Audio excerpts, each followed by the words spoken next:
العلم هو النور الهادي والمفتاح لكل الخير، من يرد الله به خيرا في الدين يفقهه فيدري. نفهم بالعلم القرآن، بالعلم يزيد الإيمان، وبه يمتاز الإنسان، وبفكر عال وبيان. تنزل بالعلم الرحمات، بالعلم تنال الجنات، وبه ترتفع الدرجات، وتضاعف فيه الحسنات. العلماء يخشون الله إذ عرفوا آيات الله.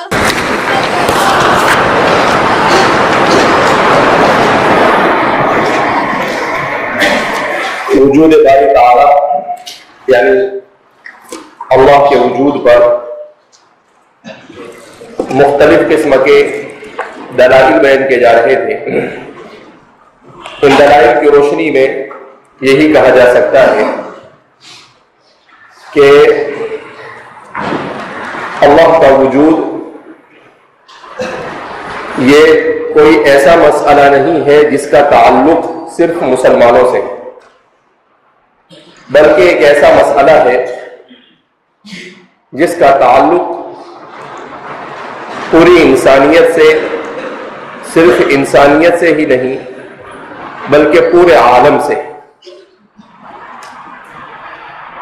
جب اس کا تعلق پورے عالم سے ہے اور انسان چونکہ پورے عالم میں اشرف الخلائق ہے، یعنی تمام مخلوقوں کا سردار ہے، جیسا کہ قرآن کریم میں اللہ رب العزت کا ارشاد ہے.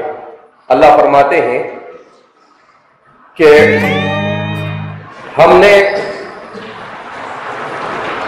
کرمنا بنی آدم کو مکرم اور معزز بنایا. لہذا اللہ رب العزت نے چونکہ انسان اپنی تکریم اور کرامت کو اپنی عقل سے صحیح انداز میں نہیں سمجھ سکتا تھا، حضرات انبیاء کرام علیہم السلام کو مبعوث کیا، جنہوں نے انسان کو دنیا اور آخرت میں ان کے صحیح مقام کی نشاندہی کی. اسی لیے حضرات انبیاء کرام علیہم السلام پر ایمان یہ اللہ پر ایمان کا ایک لازمی جز ہے.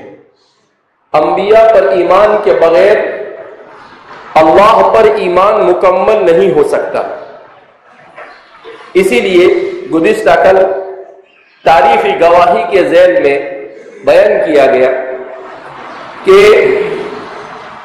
نبی کریم صلی اللہ علیہ وسلم کی ذات اقدس میں وہ تمام چیزیں بدرج اتم موجود تھی جو ایک رسول اور ایک نبی کے سچے اور پکے رسول ہونے کے لیے عقلی طور پر بھی ضروری ہے. اس لیے کہ نقلی طور پر اور نقل سے تو ہمارے لیے ماننا آسان ہے. قرآن نے بیان کر دیا قُلْ إِن كُنتُمْ تُحِبُّونَ اللَّهَ فَاتَّبِعُونِي يُحْبِبْكُمُ اللَّهُ أَطِيعُوا اللَّهَ وَأَطِيعُوا الرَّسُولَ. تو ایسی دسیوں نہیں سینکڑوں آیتیں، مگر عقل اس بات کا متقاضی ہے کہ آدمی رسالت اور نبوت کا دعویٰ کب کرتا ہے. رسالت اور نبوت کا دعویٰ انسان کرتا ہے یا تو مال کو حاصل کرنے کے لیے، یا اپنے معاشرے میں اپنا مقام اور عزت حاصل کرنے کے لیے، یا پھر دوسری کسی اپنی غرض دنیاوی کے لیے. نبی کریم صلی اللہ علیہ وسلم کی ذات اقدس کو اس حوالے سے جب دیکھا گیا تو آپ صلی اللہ علیہ وسلم میں ان میں سے کوئی چیز نہیں پائی جاتی. آپ نبوت کے ملنے سے پہلے الصادق الامین تھے. نبوت کے ملنے کے بعد آپ نے کبھی مال جمع نہیں کیا، بلکہ آپ صلی اللہ علیہ وسلم مال سے اتنا دور بھاگتے تھے. روایت میں آتا ہے کہ آپ صلی اللہ علیہ وسلم ایک دن نماز کے لیے کھڑے ہوئے. آپ نے نماز شروع ہی کرنے والے تھے، تکبیر ہو چکی تھی، قریب تھا کہ اب اللہ اکبر کہتے. آپ نے نماز نہیں شروع کی اور اپنے حجرے میں چلے گئے اور پھر واپس آئے، نماز پڑھائی. صحابہ نے پوچھا اے اللہ کے رسول صلی اللہ علیہ وسلم کیا ہوا نماز کے بعد؟ تو آپ صلی اللہ علیہ وسلم نے کہا کہ میرے گھر میں کچھ دینار بچ گئے تھے، مجھے ایسا ہوا کہ کہیں وہ بچ جاوے اور میری روح قبض ہو جاوے تو میں اللہ کو کیا حساب دوں گا. تو میں گیا، اس کا صدقہ کر کر آیا اور پھر اپنی نماز کو کیا کیا؟ مکمل کیا. یعنی آپ صلی اللہ علیہ وسلم، حالانکہ وہ فرمایا جاتا ہے کہ نصف درہم تھا، وہ کوئی زیادہ نہیں تھا. کتنا تھا وہ؟ نصف درہم. تو آپ صلی اللہ علیہ وسلم کو دنیا سے کوئی لینا دینا نہیں، اسی لیے آپ صلی اللہ علیہ وسلم نے فقر کو اختیار کیا. ورنہ اگر اللہ چاہتے اور خود نبی کریم صلی اللہ علیہ وسلم چاہتے تو آپ کو ایک لگزریس لائف زندگی دی جاتی. آپ صلی اللہ علیہ وسلم کو جتنے بڑے بڑے اس زمانے کے رؤسا تھے، ان لوگوں کے پاس جتنی چیزیں ہو سکتی تھی اس سے زیادہ بہتر چیزیں آپ کو دی جا سکتی تھی، مگر نہ اللہ رب العزت نے آپ کو دینا پسند کیا اور نہ خود نبی کریم صلی اللہ علیہ وسلم نے ان چیزوں کو پسند کیا. کیوں؟ اس لیے کہ بعد میں کوئی یہ کہہ سکتا تھا کہ اچھا اسی لیے آپ نے نبوت کا دعویٰ کیا تھا تاکہ دنیا کو جمع کرے، تاکہ مال بٹورے. بہرحال تو اسی حوالے سے آگے بات چل رہی تھی کہ تاریخ گواہ ہے کہ ماضی میں بہت سے افراد نبوت کا جھوٹا دعویٰ کیا. ماضی میں بہت سے لوگوں نے، جیسا کہ میں نے اس سے قبل بھی بتلایا کہ نبی کریم صلی اللہ علیہ وسلم کے انتقال کے بعد جب لوگوں نے دیکھا، کچھ سرداروں نے جن کا ایمان یا تو لائے نہیں تھے یا جن کا ایمان ابھی مضبوط نہیں تھا، تو انہوں نے دیکھا کہ معاشرے میں عزت حاصل کرنے کا ایک یہ نیا اور اچھا طریقہ ہے، نبوت کا دعویٰ کر لو. تو آپ صلی اللہ علیہ وسلم کے دور مسعود ہی میں اسود عنسی نے نبوت کا دعویٰ کیا، مسیلمہ ابن حبیب الکذاب نے نبوت کا دعویٰ کیا، زتاج لقیط ابن سمورہ نے نبوت کا دعویٰ کیا، طلیحہ بن خویلد اسدی نے نبوت کا دعویٰ کیا، سجاح بنت الحارث نے نبوت کا دعویٰ کیا. اس کے بعد بھی تاریخ میں بے شمار لوگ ہیں.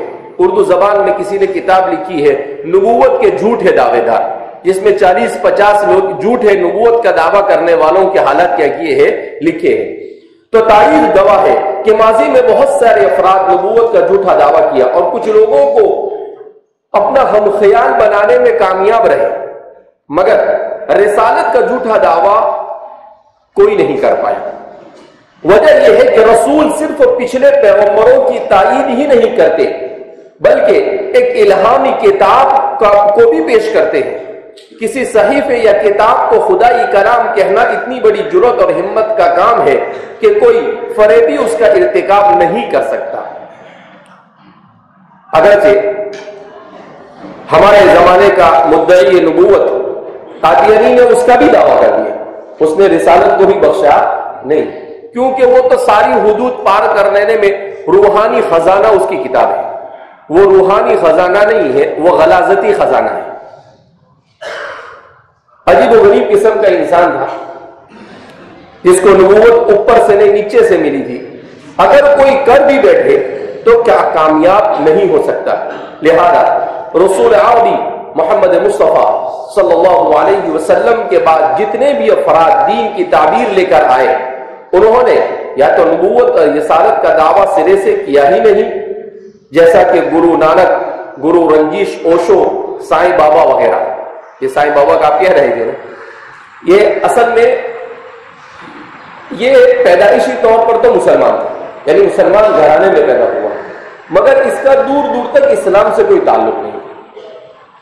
اس کے بارے میں خود آتا ہے کہ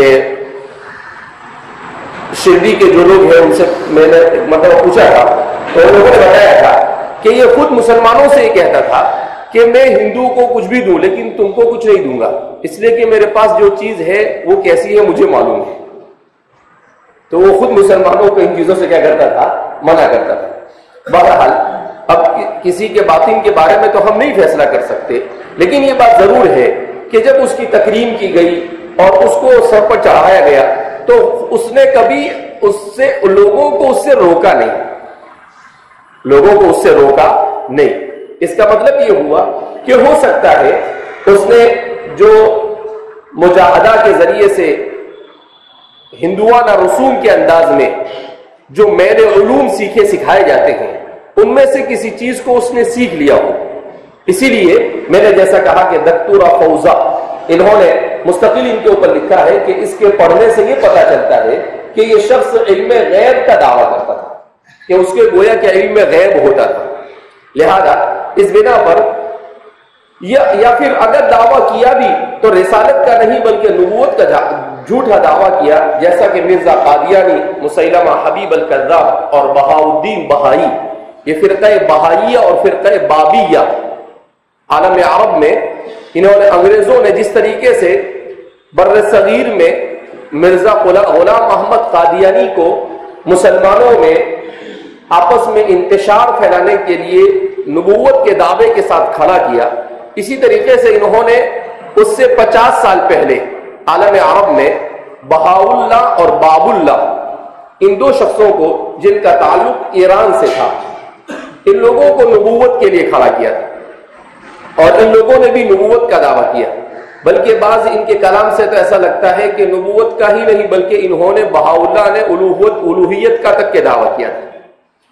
اور ان مذاہب کو اگرچہ آج اس دنیا میں تقریباً 125 سال ہونے جا رہے ہیں، مگر اس کے باوجود یہ مذاہب زندہ ہے۔ یہ فرقہ بابیہ اور بہاویہ ہندوستان میں بھی، دلی کے اندر میں ایک ٹیمپل ہے جس کو کہتے ہیں گولڈن ٹیمپل، ایسا کچھ نام ہے اس کا، دلی میں بہت بڑا ہے، یعنی ہر ایک کو وہاں پر سکون حاصل ہوتا ہے، اس طریقے سے کہتے ہیں۔ میرا کبھی دیکھنے کا اتفاق نہیں ہوا ہے لیکن اس کے بارے میں سنا ہے۔ تو یہاں پر بھی اور عالم عرب میں اسرائیل اور فلسطین کے درمیان میں ان کا سب سے بڑا مرکز آج بھی واقع ہے، جس کے ذریعے سے وہ بہائی اور بابی تعلیمات کو مسلمانوں میں منتشر کر کر مسلمانوں کو اپنے دین کے صحیح سرچشمے سے گویا کہ ارتداد کی طرف لے جانے کے لیے حتی المقدور کوشش کرتے ہیں۔ وَدَّ كَثِيرٌ مِّنْ أَهْلِ الْكِتَابِ لَوْ يَرُدُّونَكُم مِّن بَعْدِ إِيمَانِكُمْ كُفَّارًا، ایسا نہیں کہ ان کی سازشیں، قرآن کریم نے اسی لیے بیان کیا وَدَّ كَثِيرٌ مِّنْ أَهْلِ الْكِتَابِ لَوْ يَرُدُّونَكُم مِّن بَعْدِ إِيمَانِكُمْ، يَرُدُّون کا صيغہ استعمال کیا استمرار کے لیے، کہ ان کی سازشیں صرف زمانے نبوت تک محدود نہیں ہوگی بلکہ قیامت تک اس طرح کی سازشیں کرتے رہیں گے۔ بہرحال اللہ ہی سے دعا کرنی چاہیے کہ اللہ ہر طرح کی ضلالت اور گمراہی سے ہماری حفاظت فرمائے۔ اس کتاب کے الہامی ہونے کے اتنے دلائل ہیں کہ اگر کوئی ناقص العلم بھی اسے بیان کرے تب بھی ایک پوری کتاب اسی موضوع پر درکار ہوگی۔ لہذا یہاں قرآن کے صرف اسلوب و زبان کے حوالے سے مختصر اشارے کیے گئے، ویسے قرآن کریم میں اعجاز القرآن کے نام سے 10 جلدوں میں کتابیں لکھی جا رہی ہیں،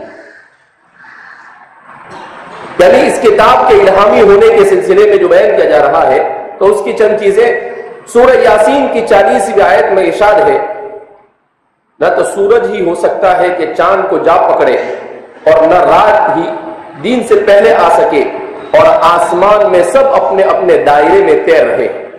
حیرت انگیز بات یہ ہے کہ قرآن نے عربی کے جن الفاظ کا انتخاب کیا ہے وہ کچھ یہ ہے، کل فی فلک یسبحون، غور کیجیے، فی فلکن کو دونوں جانب سے پڑھیں گے تو ایک ہی جملہ بنے گا، یعنی یہ الفاظ بھی تسبیح کے مدار کی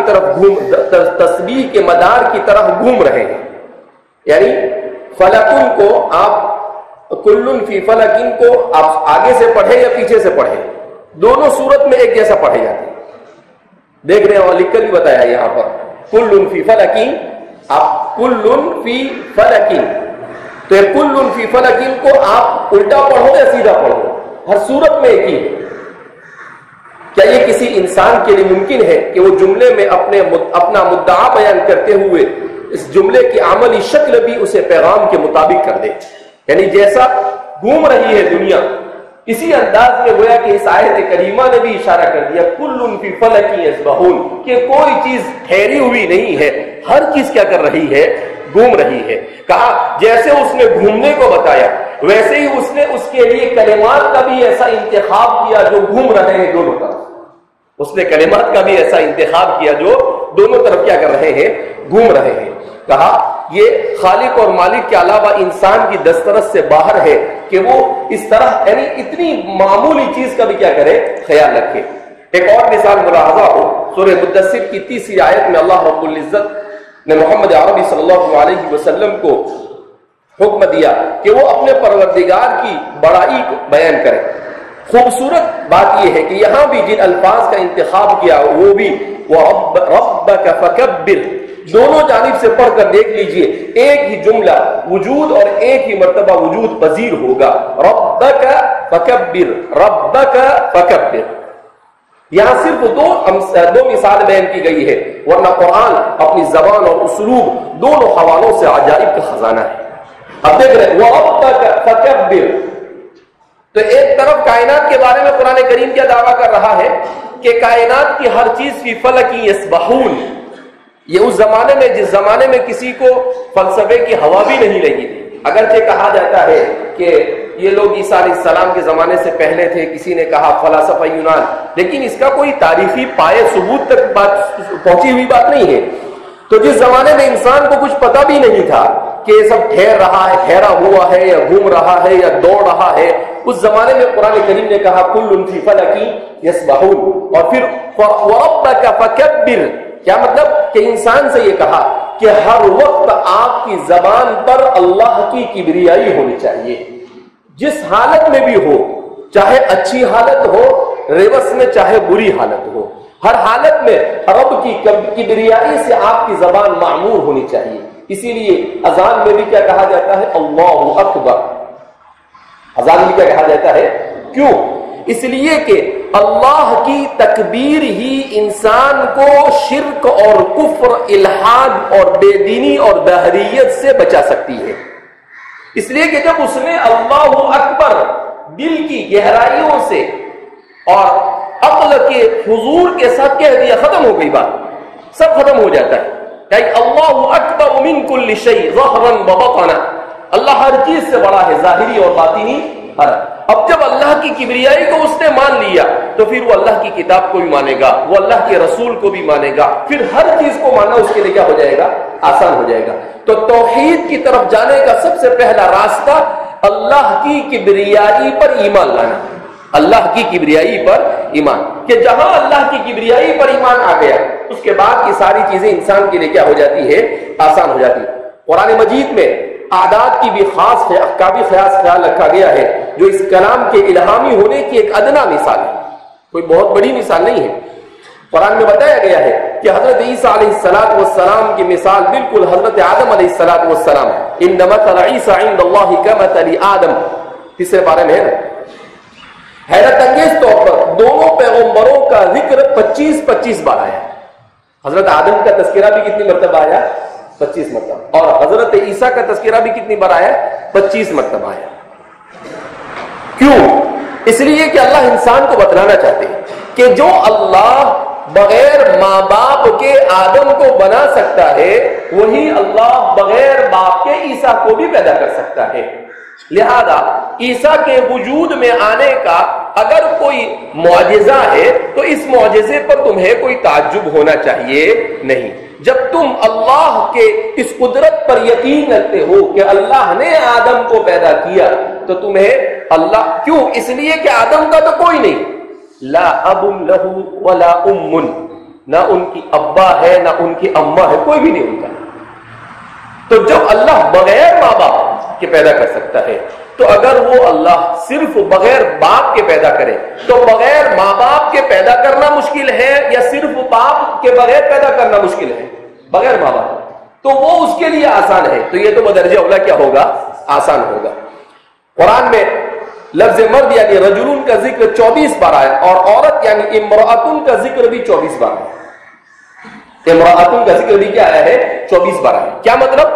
قرآن میں اللہ یہ کہنا چاہتے ہیں کہ دیکھو مرد اور عورت بنا کر ہم نے تمہیں بھیجا, اس میں تمہارا اختیار نہیں ہے, لہذا تم اس پر افسوس مت کرو کہ مرد ہے تو سوچے کہ عورت ہوتا تو اچھا ہوتا، مہینے میں 10 دن نماز کی چھٹی ہو جاتی، اور اگر عورت ہے تو یہ سوچے کہ الرجال قوامون علی النساء ہے، لہذا اگر ہم عورت ہے مرد ہوتے تو اچھا ہوتا تاکہ قوامون بن جاتے۔ تو اللہ فرماتے ہیں کہ کیونکہ یہ اللہ کو معلوم کہ کس کو کیا بنانا، تو پھر سوال پیدا ہوتا ہے کیا دیکھنا چاہیے؟ کہاں دیکھنا یہ چاہیے کہ تمہیں جس غرض اور مقصد سے پیدا کیا ہے اس غرض میں تم اترتے ہو یا نہیں۔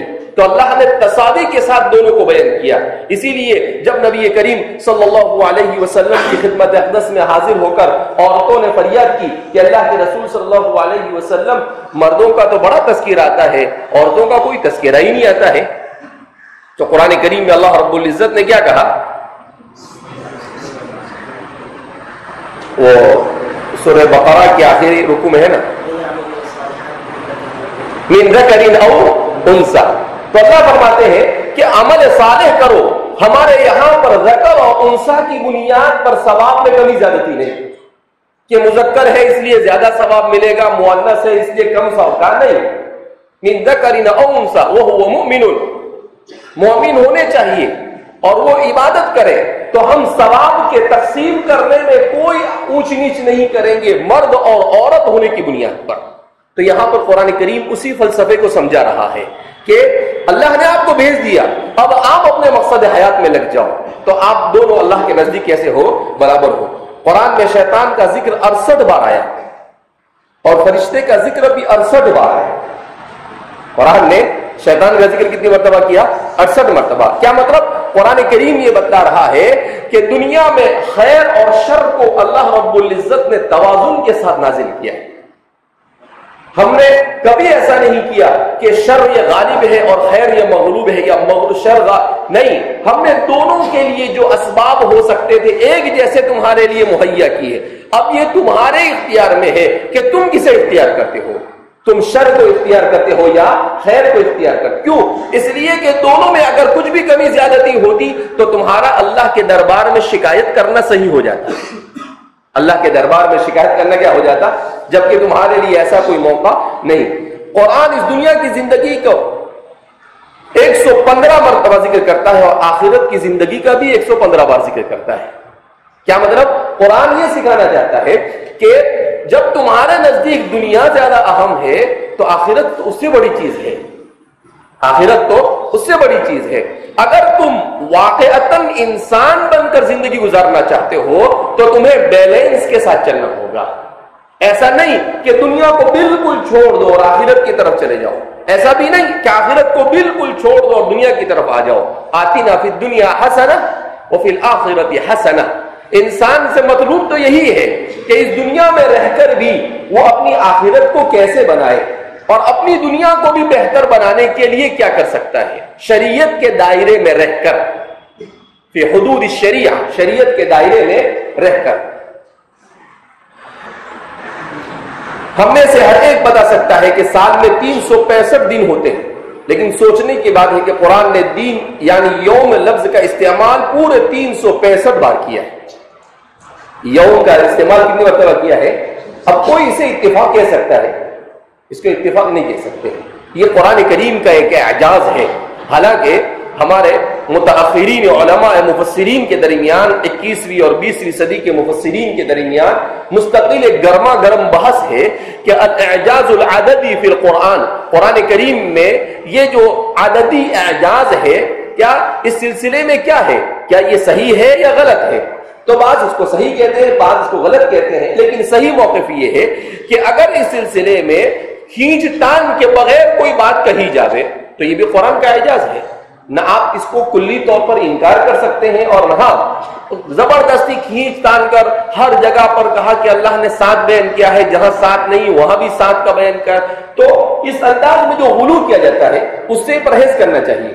ہر باشعور انسان جو دیانتداری سے غور کرے اس کے لیے کوئی اس کتاب کے الہامی ہونے کا انکار کا کوئی امکان باقی نہیں رہتا کہ جس میں اتنی چھوٹی چھوٹی چیزوں کی طرف کیا کی گئی ہے، توجہ دی گئی ہے اور انسان کو درس دیا گیا ہے۔ مستقل کئی جلدوں میں موسوعۃ الاعجاز العددی فی القرآن الکریم الدکتور عبد الدائم الکحل انہوں نے کتابیں لکھی ہیں کتنی، مجھے جہاں تک یاد ہے 11 یا 12 جلدوں میں قرآن کے اعجاز عددی پر.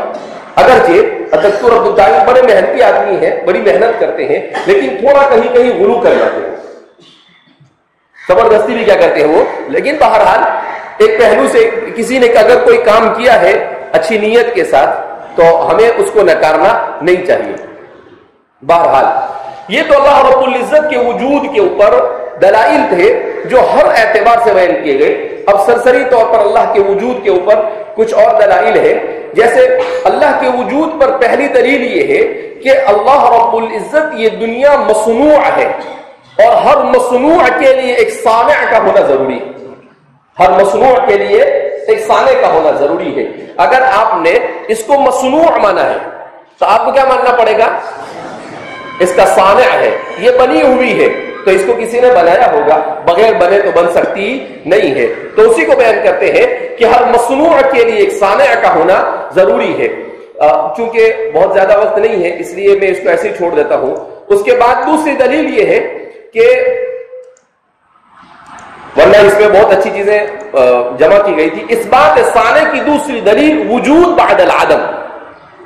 وجود بعد العدم، کچھ نہیں تھا اور اس کے بعد سب وجود میں آیا. تو اس کا مطلب یہ ہے کہ کوئی ہے جو معدوم سے اسے وجود میں لائے. حضرت مولانا ادریس صاحب کاندھروی نور اللہ مرقدہ کی کتاب میں علم الکلام آج صبح میں پڑھ رہا تھا تو اس میں حضرت نے بڑی اچھی بات لکھی ہے. آپ نے کہا کہ ویسا لگتا ہے کہ قرآن کریم جیسا کچھ بیوقوف قسم کے لوگ کہتے ہیں کہ قرآن کریم تو عرب کے بدوؤں پر نازل ہوا تھا، اس لیے انہی کی رعایت کرتے ہوئے سرسری باتیں بیان کی گئی. کہا کہ ذرا ایک مرتبہ سورہ دہر کا مطالعہ کر لو، پتہ چل جائے گا کہ جس فلسفے کے پیچھے پورے ہزاروں سال سے سائنس اور وہ اس کی گٹھی کو نہیں سلجھا سکے، اسی فلسفے کو قرآن 2 آیتوں میں بیان کر کر آگے چلا جاتا ہے. سورہ دہر کا شروع میں ہے نا قرآن کریم، بالکل جہاں سے شروع ہوتا ہے هل أتى على الإنسان حين من الدهر لم يكن شيئا مذكورا. کہا کہ قرآن نے ایک اتنی سی آیت میں بتلا دیا کہ انسان کو عدم سے وجود بخشا گیا.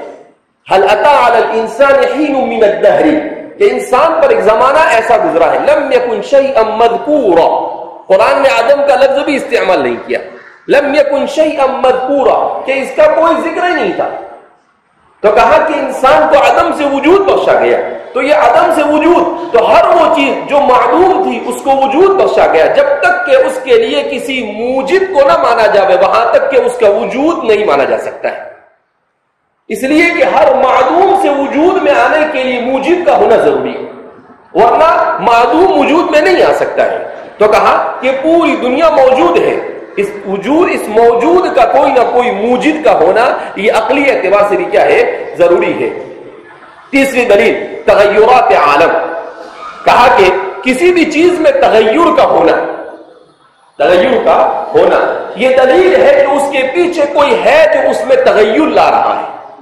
اس لیے کہ بغیر کسی تغیر لانے والے کے تغیر کا امکان نہیں.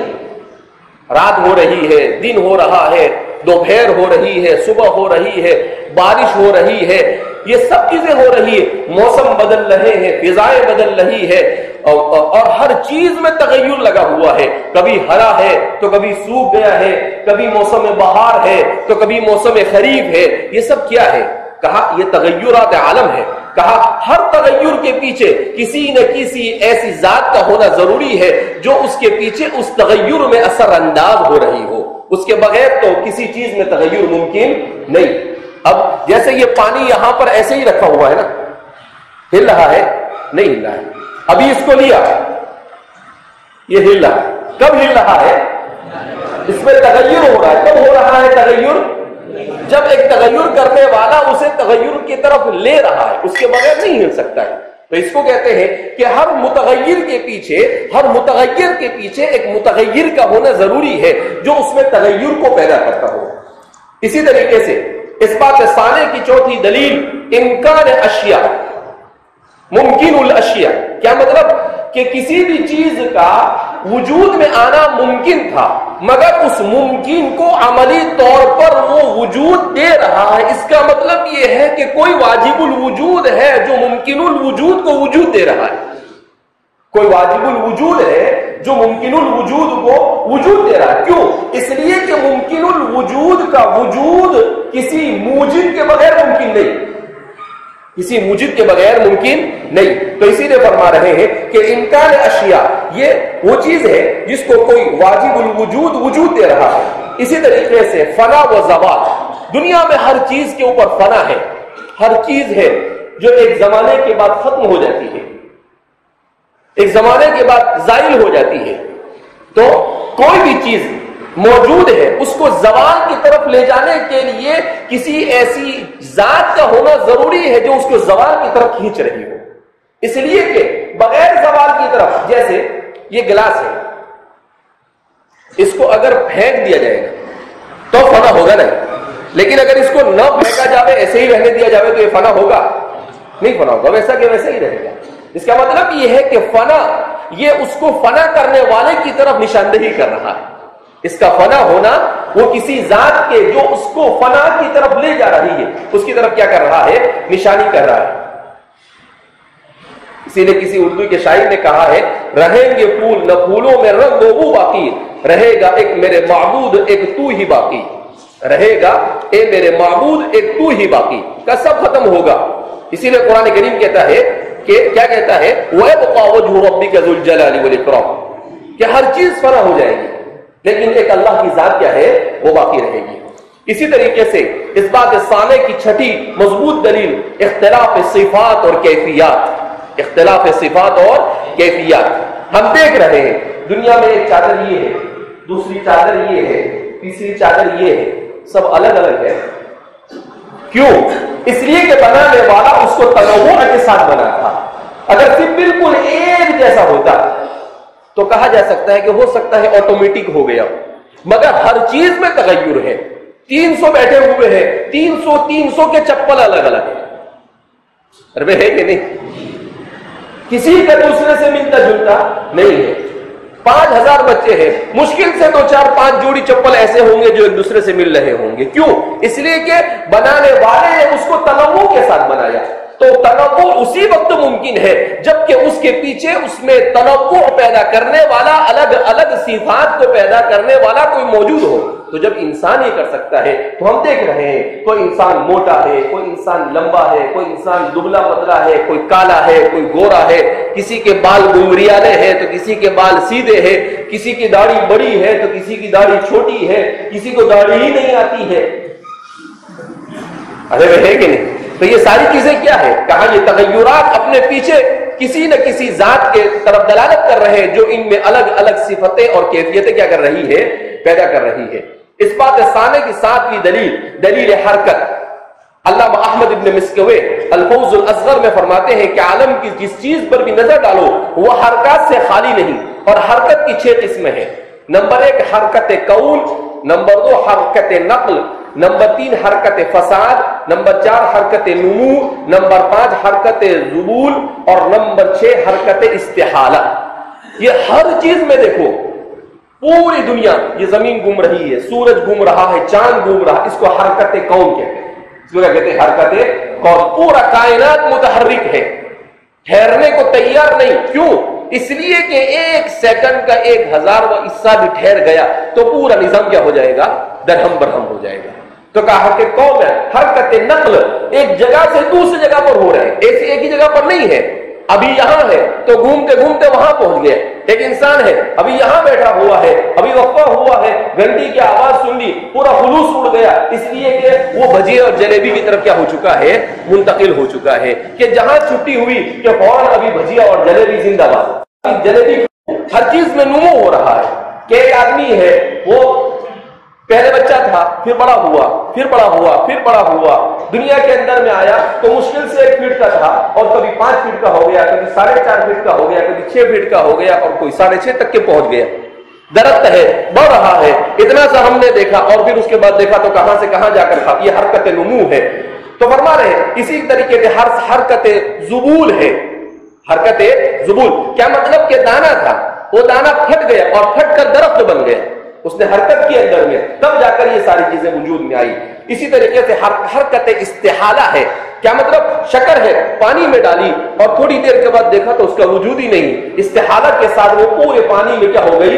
گھل مل گئی۔ تو اس طریقے سے ہر کوئی چیز حرکت سے عاری نہیں، دنیا کی کوئی چیز۔ تو اس بات ثانی دلیل حرکت کسی محرک کی طرف دلالت کر رہا ہے کہ کوئی ہے جو اس کائنات کے نظام کو کیا دے رہا ہے؟ حرکت دے رہا ہے۔ بہرحال اللہ کے وجود کے اوپر بہت اچھے انداز میں کسی نے لکھا تھا، میں نے کہا پورا نہیں پڑھ سکتے لیکن کم سے کم اس کا اشارہ آپ کو دے سکتے ہیں۔